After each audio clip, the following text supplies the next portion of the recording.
Please help me welcome Jesse and Lisa from Nightmare on Elm Street 2, Kim Myers and Mark Patton.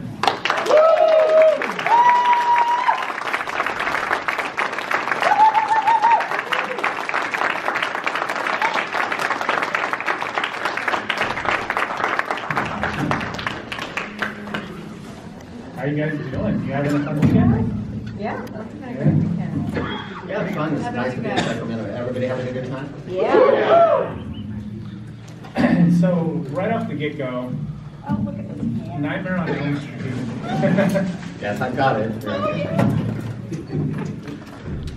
Freddy, Nightmare on Elm Street, the original, is very dark. And then a lot of people, my age, mid-30s, when we think of Freddy Krueger, we think of the cries, the wisecracking Robert Englund character, and welcome to prime time. And you guys got a completely different version of that character.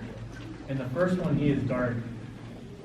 Honestly, in my opinion, in your guys' Nightmare, he's even scarier. Like, Robert Englund's performance is terrifying. So when you look at the whole franchise, where your guys' movie is, he's white, he is coming after you, possessing you, and you are really struggling with him. I mean, he is terrorizing you, and you're the support structure for him as he's going through it. What was that like on set? Because it is an intense horror movie, in my opinion. Like, it's scary. Very good. Well, yeah, we've thought about this a lot. I just completed a documentary called Scream, Come Clean, My Nightmare on Elm Street. And it's about Nightmare on Elm Street 2. And actually the politics of the film. Oh, yeah. The politics of Hollywood. So the first thing you need to know about Nightmare on Elm Street 1, 2, and 3, and the whole series from our point of view is when Nightmare on Elm Street 1 was made, Robert Shea had sold all of the rights to make the movie. So he made the movie and he was broke. So Wes Craven didn't want to make a second part. So, but they needed to make that second part to get the money, because the money from the second one is what paid for the rest of the franchise. So why we're the outlier is because when Wes Craven came back, right, he just ignored part 2. He pretended part 2 never happened. And this gets into the politics. If you look at the casting, right, if you look at the credits, Nightmare on Elm Street 1 is starring Heather Langenkamp. Nightmare on Elm Street 2 stars Mark Patton. Nightmare on Elm Street 3 with Robert Englund. Nightmare on Elm Street 3 is starring Robert Englund. So Robert Englund takes control of the franchise in part 3. And it becomes more and more about Freddy and less about the kids. Right? So we're a very character-driven movie. Robert's only in 12 minutes of Nightmare on Elm Street 2. His presence is everywhere, but he's just he's a character actor. And it's about him, but it's really about our family. And why ours holds up in a nice way is because the parents are unusual, because you know who the parents are. You know who she is. You know who her parents are. You know our story. We have a good story. And it is dark, and it would have gone darker and darker and darker, except for, Robert became Freddy Krueger, and it became a franchise about Freddy Krueger. And he was more powerful than the director. So he could make it more about him as kind of fun. And most of you have probably seen Robert, he can really talk. So, he had like some ideas and he wrote them. But for me, I like the first and the second one the best. I think they're very dark. I love the music, the cinematography. And, quite frankly, I think, with sounding arrogant, I think we're really good. So, I'm very proud of it. 35 years later, I think we did a really great job. We talked about this a lot, So I think she's fabulous. She's playing a boy's part. Actually, I'm playing a girl's part. I'm the victim, and that upset a lot of people, because they don't like to see boys be like. I always say to people when I go into the room, they're like, because people come to my table all the time, and it just drops me cold. Oh, you scream like a girl. It's like if I hear that one more time. It's like I'm 8 years old again, and it's like I'm the boy that they're throwing rocks at, But I always say that, especially big straight guys, I always say, if I stuck this in your eye, you would scream like a pig. It wouldn't be like, hey, I'm really afraid. It'd be like, And then I would so below and take those two, and then you'd really scream. But yeah, so that's all that. How about you? Go ahead. The heels of that. My experience, so the question was, what was it like on the set? Yeah, Right? with the tone. And then on top of, or I'm sorry, I cut you off, but his point is really good. The roles are reversed. And was that just something as an actor that hit you guys as you were playing that role? Or was it just kind of like an afterthought after you were done and you were just running with it? Well, I mean, it was scripted that way, so the script dictated the story and the tone. Look, I mean, for me, it was my first acting job, professional acting job. I had heard of Elm Street. I deliberately didn't see the first one because I didn't want any preconceptions. But I met, so I hadn't met Robert Englund, or slash Freddy yet, intentionally, but he was absolutely in character. He was terrifying, and I was so invested, as we all were, being paid to do this job, and it was a job. My task was to care about my boyfriend more than anything in the world in the story, and so yeah, it was a scary atmosphere at times. It was a playful atmosphere at times. It just depended on the circumstances of the day. So she's coming in completely fresh for you. Had you seen the original? Or? Well, actually, I screen tested to play Glenn in the first time at Elm Street. So it was between Johnny Depp and myself for the first one. And I screen tested with Heather. And then I didn't get that, obviously. I'm actually in a different movie that would be.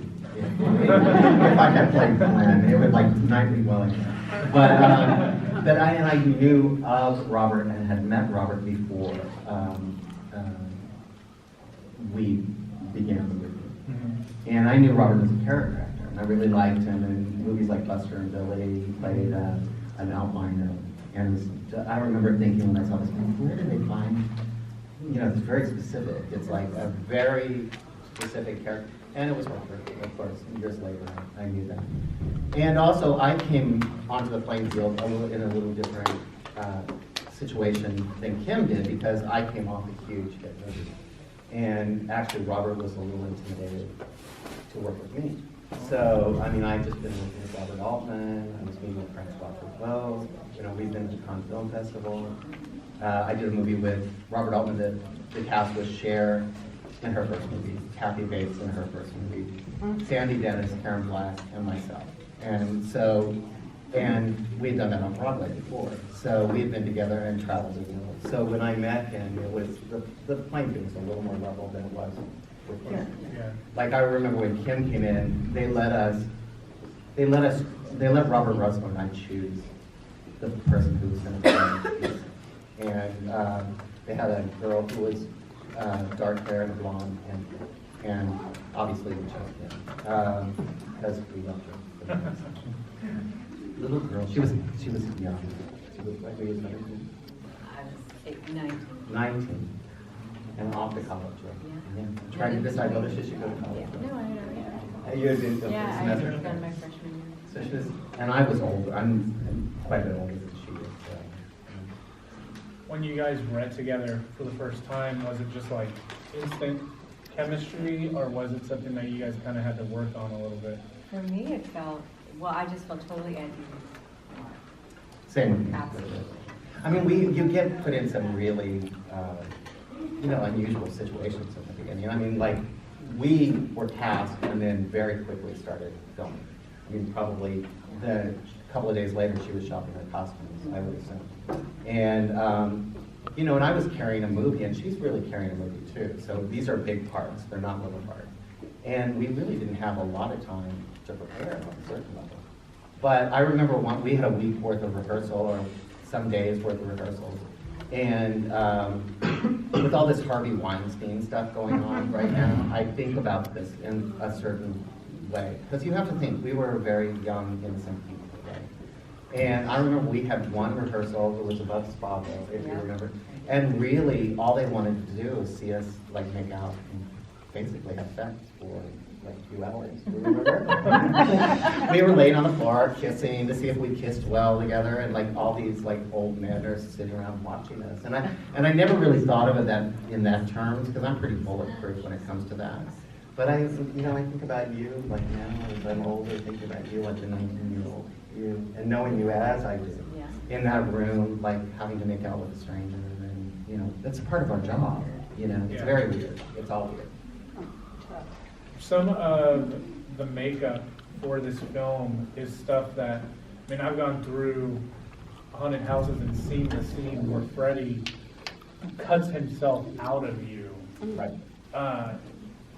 That scene is just incredible practical effect. It is, isn't it? Like it is just amazing. How was that day? Like that had to be just like a crazy day to film that. For me, for the practicals, that took about 5 days to film in total. The transformation into Grady's death, and it's my favorite scene in the movie is Grady's death, like the aftermath of that for me personally. But because I like that kill, because it's all these kills get very weird, but his is very simple. It's just like you take this glove, shove it in, and you can see yourself being confused as a young person in a room and accidentally killing somebody or believing that you did. We've all had that during time. So I like that. But Mark Sjöström built that, right? And Kevin Yeager did Roberts, and Mark Sjöström did mine. And I was buried in concrete, the whole whatever, cement or whatever, for quite a few days for that. And there were 6 or 7 mechanicals. But Mark always said, when he gave interviews for Fangoria, as does Kevin, it's like, that's the great thing about practicals, because I don't like CGI, and I'll tell you what, the minute I see 10,000 soldiers, I'm out of the movies, right? And what you lose from CGI to the practical is the eyes of the actor. And the eyes of the actor, it emanates their soul out to you, and the power of there's somebody who said your energy is thrown as far as you can see. Like I can connect with any of you very easily. Like you can connect with me, way like we feel each other. And that happens in the movies too. And the minute you go into a computer, you go into a dead soul space. And so it's the actor and the artist working together, and the director. Yeah. Everybody's working in concert to make that happen. So I love it. And you, how did you feel about cutting into Freddy and all that kind of stuff? Well, I didn't have an effect. Oh, with a knife, that's right. Yeah, in the kitchen. Well, it was, again, it was all back to circumstance, and it was definitely hyper reality, obviously, Freddy Krueger. But it was, I just remember the kind of, it was the idea was very freaky and disturbing and upsetting to think, I'm holding this knife in it. But it was all about my point of view, which is I need to defend myself. I need to defend myself. I need to protect and rescue my boyfriend. So it was all, the circumstance was really weird. Another image that's super famous from that is the infamous kiss, where it's almost like nightmares do come true versus fairy tales, where it's like, I love you, and you're kissing, and you got, Freddy on that. Like, when you guys are making that imagery, fast forward to present day, would you ever have guessed that it is one of the more, classic horror stills that people, Google Nightmare on Elm Street 2, and there she is trying to save his life with a kiss. Yeah. I get it. I absolutely get it. He was the ultimate evil villain at that time, and so it was so contrary. Yeah. Like one's instinct would be kiss this gruesome, horrific, evil, entity. Love conquers all. The look he gives you too is like priceless after the fact. It's like that dazed and confused, because as they're battling in between Freddy, and it's almost, it's when it starts to waver, but that look is like, yeah, he must have been crazy to kiss me. Yeah. Well, he respects her and he walks away. Yeah. That's you know, like because he knows who he's dealing with. Well, I mean, that's like that Joseph Campbell myth, really. I mean, it is the beast. You know what I mean? Yeah. It's like you have to walk through hell, and she walks, and she's willing to walk through hell for her Yeah. friend. You know, that's she's not leaving unless he comes with her, Right. and she's prepared to like lay down her life to bring him out of hell. And she Right. does. So, and again, like when you go back to the politicals, that's the thing that people were confused by in the '80s. Less even than the homosexuality, really, because it really is more. It's less about homosexuality, honestly, than it is about gender. And like there was a doctoral thesis done on Nightmare on Elm Street called "Reconsidering Jesse," right? And his thesis in the end was, and Fangoria printed this, right? So it's like there's like everybody like Jesse's not really the homo in the movie. You know that, right? It's Freddy who's the homo. It's like he is pursuing Jesse. Jesse's not pursuing Freddy. The person who's coming after the boy is Freddy Krueger. And I just interesting things like socially. Like we got a thing on, of course, most of you know, if you know me, you know, like there's a lot of talk about Scream Queen and all that kind of stuff. And I tried to work with that, with the Trevor Project and whatnot. But we had this guy somebody posted a Freddy in a rainbow sweater on my post, on one of my pages. And this guy from Scotland just went ballistic, right? He was like, do the gay people have to take everything? You know, it's like, why are they trying to take Freddy Krueger for the great? And I wrote to him, and I was like, dude, you understand that he's a psychopathic child murderer, child molester, right? If you want him in your camp, you can have him. We don't really want him in this tribe over here. We're trying to avoid it.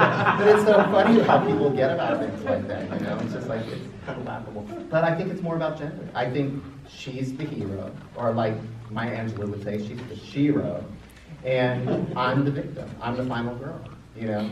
And a lot of people just didn't, at that particular time, handle it. Now they love it. You know, we're very popular around the world for just why people didn't like it in the beginning. They now love it. So it's just time. Yeah, the story arc of your story from what you two created, but then you know the storyline of you. It's almost like you were outed by the media, I love it. and I can't even imagine how that would be to go through because people were a lot less accepting. I mean, it's not like your movie came out, 60, 100 years ago, right. But you go back to that, way less accepting society than what we have today. It's like you just said, now they love and they endear these characters. I mean, if you don't want to talk about it all, but I'm curious, like, what was that like to have to go through that, where you are this character, and you're gonna be noticed on the street. You're gonna, people are writing these articles about it, like, and now here you are. Now you're an activist, and you've done this. You've gone through all this story. I'm just curious, like, how does it go from Nightmare on Elm Street 2 to now you are very, you're well known along, and you are not shy about anything. How was that for you internally? Did any of you ever watch American Idol? The American Idol? And remember, if you do, if you're old enough, when Kelly Clarkson won, and she sang this song called "One Moment in Time," where you're just like, everything slows down, and it all clicks into the earth. And this was my moment, and I didn't know it at the time. And something was being set up way back then that would come to fruition many, many years later. But it was horrible, because I'm from Kansas City. I came from a place where if you looked this much different than another person, you were it. I literally thought a Jew was a metaphor in the Bible for the chosen people of God, and we were all Jews. I mean, that's how naive I was. I had never met a black person. I thought Italian people were really exotic. I mean, Italian Americans. I'm not talking about from Italy. So I moved to New York, and it's like, and I was gay, and I was living, my lover at the time was a big movie star, but we were very private, and you weren't allowed to be open in your public life. So, and all of a sudden I'm in a movie, and it's my first movie, my one big movie I played a transgender person in. Then I got raped in another one. But here I'm going to be the all-American boy, right?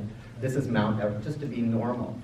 And personally, you know, it's like, can I pass as normal? Like I had an agent say to me one time, why do you think you're such a freak? And I did. I mean, I literally, that's what I thought. And I thought, if I can pass myself off as a normal guy, right, then I'm going to give it myself. So here's my movie. And right in the middle of it, my makeup artist said to me, be careful.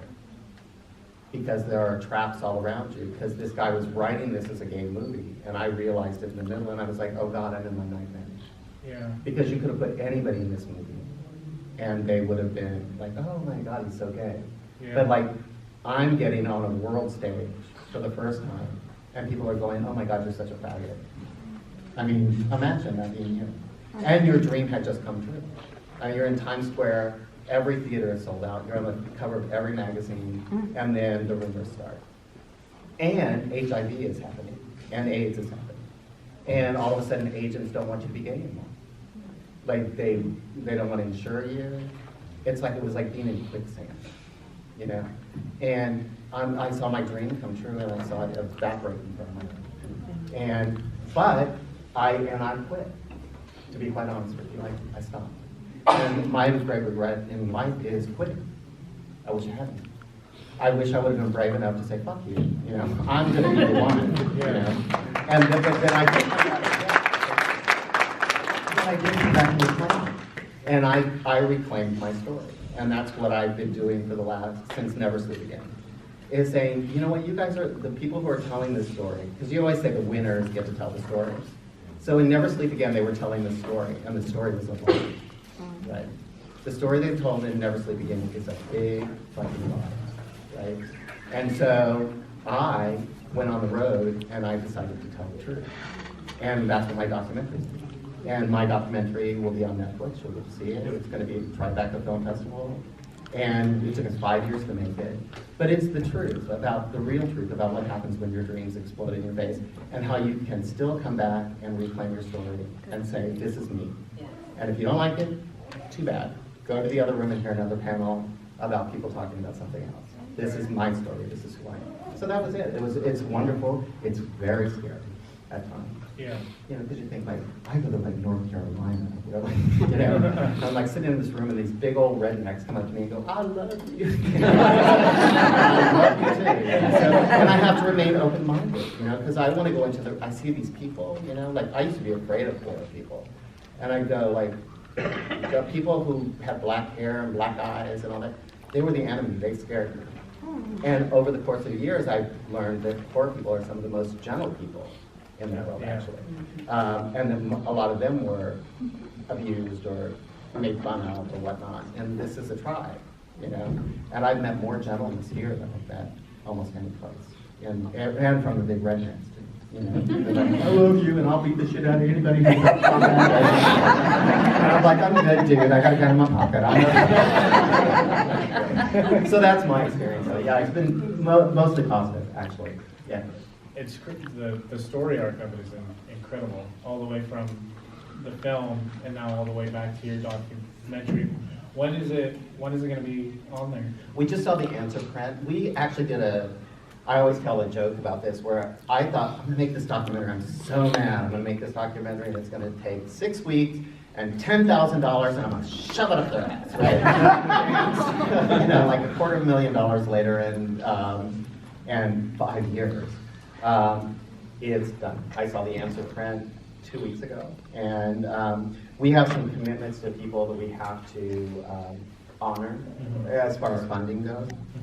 But you know, this is like the snowflake thing, you know, like magical thing. The last $25,000 of my film was provided by Robert De Niro, whose father is gay, and he gave it in his father's name.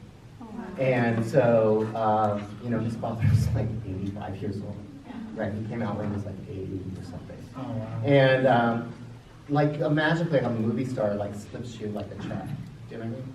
And that's the kind of power that's behind my documentary. So we're going to open at the Grauman's Chinese Theater in Los Angeles and at the Tribeca Theater, because we have to have a theatrical run of a week so that we can be eligible for awards. And then and I guess it's on the bidding block now, I don't do that kind of stuff, but the end run is Netflix, so, and they're saying January 2018, I believe. So, yes, it's here, it's ready to go. And I'm really thrilled, I can't wait to be finished with it. I'll have to go on the road and I'll get to talk about this stuff for another 6 to 8 months, and then I never have to say Jesse Walsh is a homo again. I don't have to. I'm so tired of Jesse Walsh. I love him, but you know, it's like you tell these stories so many times. But when you get into the authenticity of it, and when you get real, like we just got real a second ago, it always resonates. People in the room always recognize real pain or really striving. You know, and, yeah, absolutely. And following your dream, you know, because that's what all of this is about, is following your dream, you know. I just know this was going to be my dream, you know. One thing I always like asking when I get the opportunity to talk to actors, actresses in the iconic horror franchises is, what was it when you guys were younger, teenage age, even younger than that, when you first get exposed to the horror genre that used to scare you guys, if anything? Well, for me, it was the unknown. Okay. What you couldn't see was Yeah. scarier than what you could see. Then it's more in the imagination. Right? There's nothing scarier than when you can dream up his own behind the other end of the dark hallway or door knocking, whatever. Yeah. Yeah, for me, it was never the boogeyman. Like, I was never a fright. Like, the first scary movies I saw were, my mother one night was going to church on a Sunday night, and my dad wanted to take us to the drive-in. And she said, whatever, no, I'll tell you my age now. She was like, don't take those kids to see Bonnie and Clyde, right? And so, she said, what do you want to see? And we're like, Bonnie and Clyde. So off we go in our pajamas to see Bonnie and Clyde. But the bill is Bonnie and Clyde, Straw Dogs, Last House on the Left, and In Cold Blood. So we're there, the sun's coming up, and me and my dad are sitting in the front seat. Everybody's asleep in the back.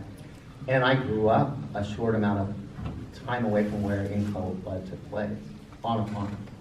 And for me, that, like, I live in New York City, aren't you terrified? I was like, the first solid breath I ever took was when I stepped into New York City. I feel completely safe in 10 million people. But put me on a farm, in the middle of a field, in a house where nobody can hear you scream, I'm like, I don't need that. Like, that to me would be a nightmare, these people who live in Idaho and places like that. Isolation. Isolation, and they come in with the chainsaws, and they get you in, they're trying to get safe, and you know you're broke, and you don't have any money, so you can't give up the fortune. That's my nightmare, actually. We guys, let's open up to Q&A for these two. Does anyone have a question? Yeah. This is for Mark. I believe that Jesse, like you're saying about Jesse, the fact that it was actually, I think it was the coach. Because you never know what would happen if Freddy didn't show up. I think the coach had an idea of what to do because he liked to go to those bars. That's my take on that scene.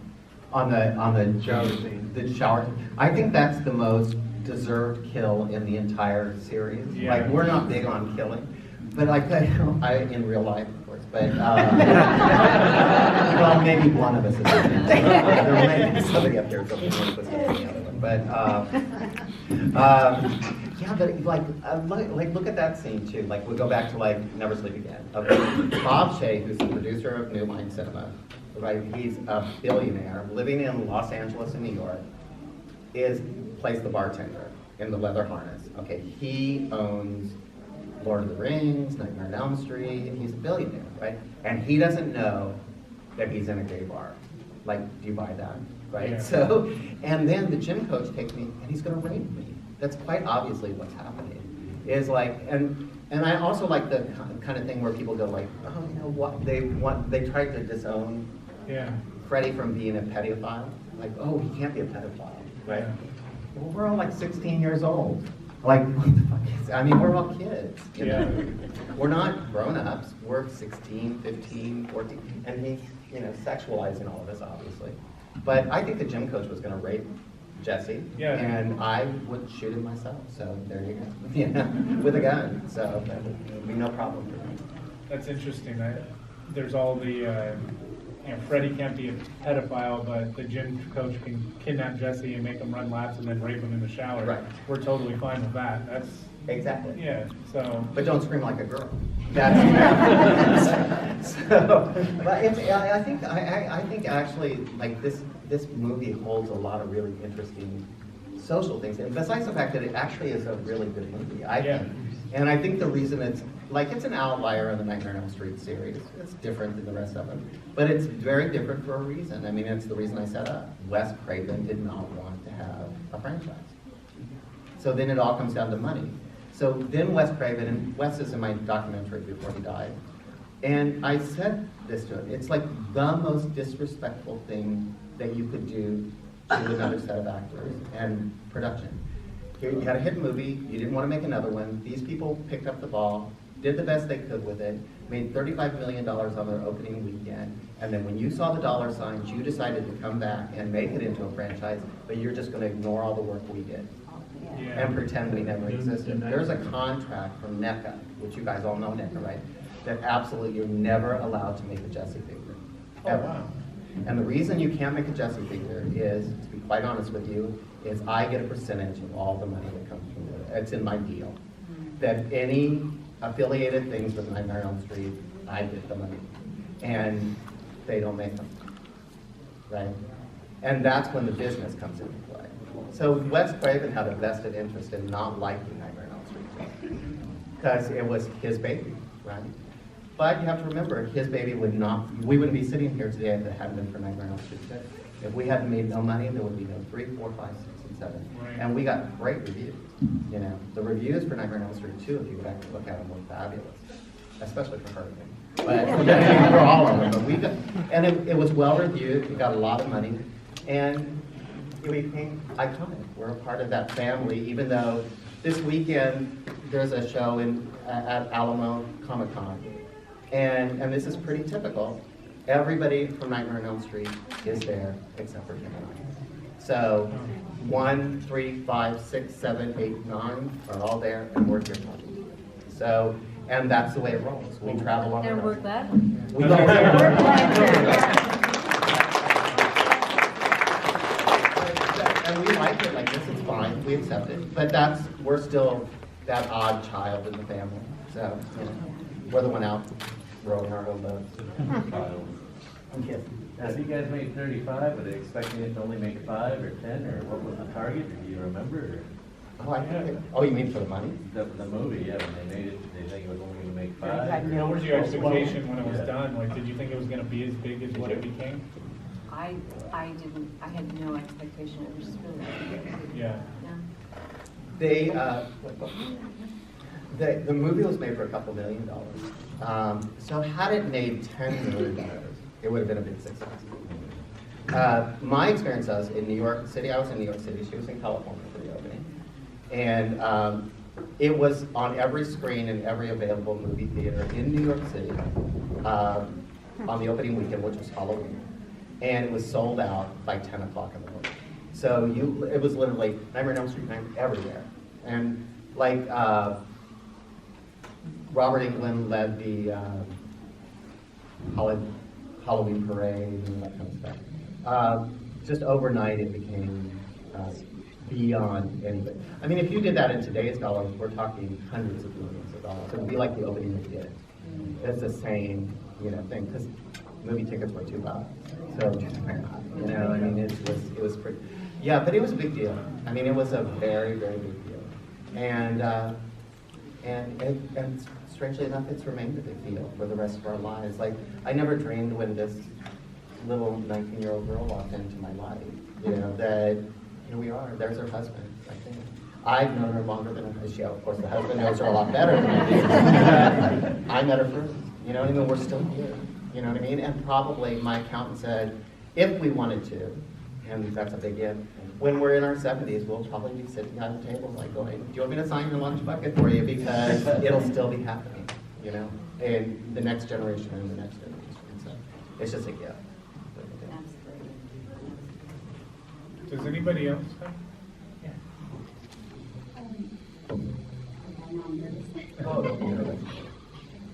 After you guys had made your movie, I did not.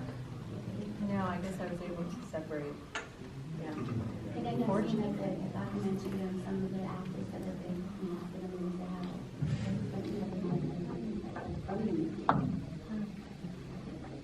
Yeah, no, me neither. I mean, my nightmare was actually the other. Have you ever seen a dream walking? Well, I did. And it was me. But no, I hear some of those. I mean, I can't watch Never Sleep Again because I was in hiding. Like I didn't have a phone. I lived in Mexico. I mean, I was way out of the United States at that point. So, and they found me 3 days before Never Sleep Again was over. And I was a little overweight, and I didn't really know it. And so I flew the next day. My partner Hector and I flew to Los Angeles, and we shot it the next day. And then when it came on, I looked at myself. I go, "Oh fuck no!" And I quickly dropped 15 pounds, and for the next time I was going to be on camera. And so I've listened to it, but I really can't even watch it. It's like that's vanity, but it's true. I don't want to look at. When you guys take pictures of us, please come to our table and take pictures. But take 10, right? And then pick a good one of you and us. Just pick a good one of you, and we're like the crypt keeper or something. And you Google yourself, and it's like, oh my God, who's that old man? Thank you very much for being here. And, Thank you for on my behalf of watching Elm Street since I was like, I don't know, 18, 17 years old. So I've been a big fan of Halloween and Nightmare on Elm Street. What's your name? Ruthie. Ruthie, thanks. And thanks for asking the You're question welcome. too, because I could tell you were nervous. That's Thank you good. very much. Thank you. Anybody else? Anybody else got a question for him? Yeah. Kim, you mentioned that you hadn't seen part one when you made part two. Right. I was just curious if, Mark, you auditioned for the first one. Had you seen the original by the time you were shooting the second one, and were you attracted to the differences in the script of the second one, or how did you, what did you think of How they kind of comparing the stories of the two? Well, they showed it for me. They set up a screening for me in the big Grauman's Chinese Theater, which is a huge theater, in the middle of the night for just my friend Mark and I. And they gave me some popcorn, and I sat down in the middle of Grauman's Chinese Theater and I watched it.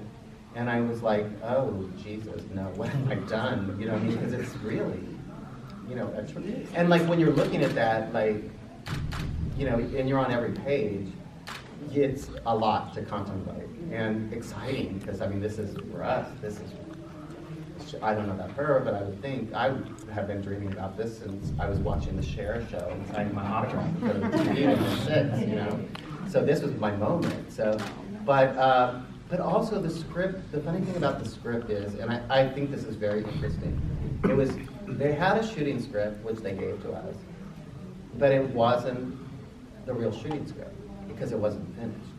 So they were writing it as we went along.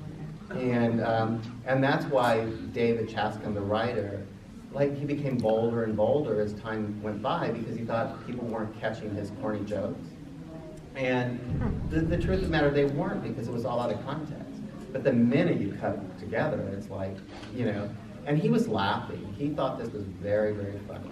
Like the probe games and all the double entendre. I mean, please, my God, I say he's inside me 100 times. I send the pictures that way. He's inside me. He's inside me. But I like to say to people, I'm inside him more than he's inside me. So do the math. Anybody else have a question? A really weird question. I'm curious, sorry. We just got an autograph poster by you guys too that they wanted to actually, maybe a trivia question to answer for. Ooh.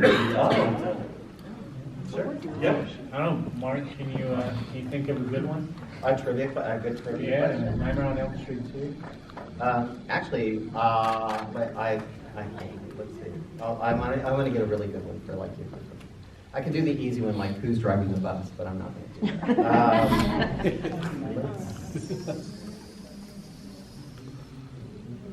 There's really one good. It's at the tip of my.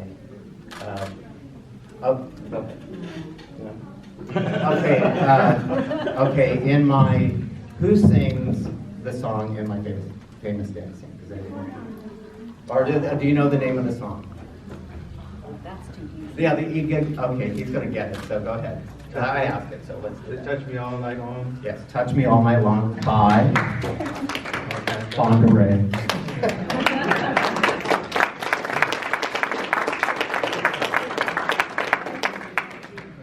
Anybody else? I have one more for you. So when you talked about when you went and you met Wes for your documentary and you told him that, Right. what was his response? Well, I also said, actually, it's interesting. I'm going to let you guys see the documentary because I don't want to give away too much. Because Yeah. I hope all of you will see it. All of the guys, all of the straight guys, said exactly the same thing. And we have a scene, and we're sitting in a marina in Florida, and Jack's shoulder is going on and on, and this applies to West too, like going on like, oh, I had no idea. And finally, Robert Russler, who is a pretty straightforward guy, Grady, just said, you know what, I'm tired of this. Jack, you're lying, it's stupid. He goes, I talked to you about this for a week before we started, because I would have never pulled down his pants.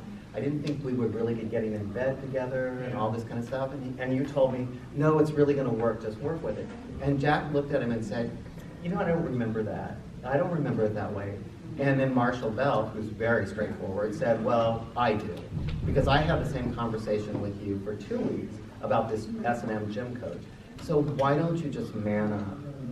Yeah. What is it about this Jack shoulder that bothers you so much that you can't even say, 35 years ago, I was making a joke, and times have changed, and I'm really sorry, and some people got hurt, but it's still a really good movie. Why can't you just say that? And that was all we were looking for, was somebody to say, for David especially, it's like, yeah, I was making a joke, and it was a bad joke on my part, but the movie's successful, and I hope you love me, and that was it. And I'd say, I forgive you, and I love you, but no, none of these boys do that. So then I said to them, this is my lawyer, you can speak to him. I have good lawyers. So this is a documentary, unlike Never Sleep Again, where they just let you say whatever you want. My documentary is you say whatever you want, we're filming you, then they introduce you to the lawyer, and then they give you the evidence that you're lying. And I felt that I deserved that at this point, because I gave them 35 years to say they were sorry, and they refused to do it. So unlike some of these girls that you see in the news right now. What happened to me really happened to me, and it really shouldn't happen to anybody else. And I don't want it to happen to anybody else. I don't want anybody throwing rocks at the kids. I don't think it's okay. I don't think boys will be boys works anymore. I think boys will accept the consequences of their act. If you do something, own up to it, be a man, and say, I'm sorry. And then you get forgiven. But if you keep lying, then there's somebody like me who's going to come and nail your ass to the wall. So that's it.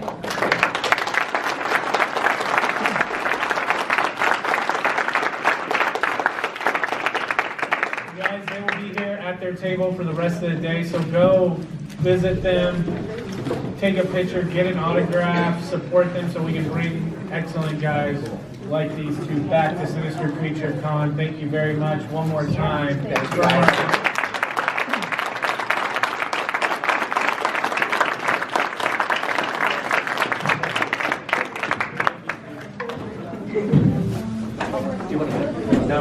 Yeah.